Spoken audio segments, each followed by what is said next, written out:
തളിക്കുളം 14-ാം വാർഡിലെ SSLC +2 പരീക്ഷകളിൽ ഉന്നത വിജയം നേടിയ വിദ്യാർത്ഥികൾക്ക് മഹാത്മാഗാന്ധി പുരസ്കാരം നൽകി.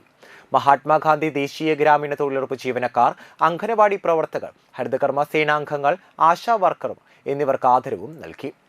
സുമന ജോഷിയുടെ അധ്യക്ഷതയിൽ INTUC യുവജന വിഭാഗം സെക്രട്ടറി മുഹമ്മദ് ഹാഷിം ഉദ്ഘാടനം ചെയ്തു.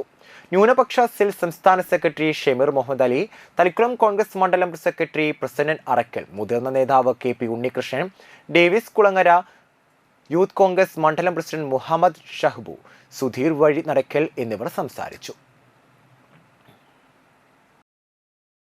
ഇന്ന് ഈ നാട്ടിലെ ചെറുപ്പക്കാർ മുഴുവൻ ലോകത്തെ ഏറ്റവും വലിയ ഹ്യൂമൻ റിസോഴ്സ് ഉള്ള മാനവ വിഭവശേഷിയുള്ള ഇന്ത്യ രാജ്യത്ത് 140 കോടി വരുന്ന ജനങ്ങളിൽ ഏകദേശം 60 കോടിയിലധികം വരുന്ന ചെറുപ്പക്കാരാൽ സമ്പുഷ്ടമായിട്ടുള്ള ഇന്ത്യ രാജ്യത്തെ ചെറുപ്പക്കാർ മുഴുവൻ വിദേശ പൗരത്വം എടുക്കാനും വിദേശത്ത് വിദ്യാഭ്യാസം നേടാനും ആഗ്രഹിക്കുകയാണ്.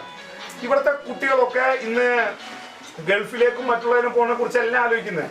അവരാലോചിക്കുന്നതെല്ലാം യൂറോപ്യൻ കൺട്രികളിലേക്ക് എങ്ങനെ അവിടുത്തെ ഗ്രീൻ കാർഡ് നേടി അവിടുത്തെ പൗരന്മാരാവുന്നതിനെ കുറിച്ചാണ് ഇവർ ആലോചിക്കുന്നത്. കാരണം എന്തുകൊണ്ടാണെന്ന് വെച്ച് കഴിഞ്ഞാൽ ഇന്നൊരു പ്രൊഫഷണൽ കോഴ്സ് നേടിയ ആൾക്ക്, അല്ലെങ്കിൽ ഒരു BTech ബിരുദധാരിക്ക്, അല്ലെങ്കിൽ അതിനപ്പുറത്തൊരു MBA-കാരന് ഈ നാട്ടിൽ കിട്ടുന്ന ശമ്പളം എന്ന് പറയുന്നത് ഏറ്റവും മിനിമം 7,000, ഏറ്റവും എക്സ്ട്രീം എന്ന് പറയുന്നത് 30,000 രൂപയാണ്.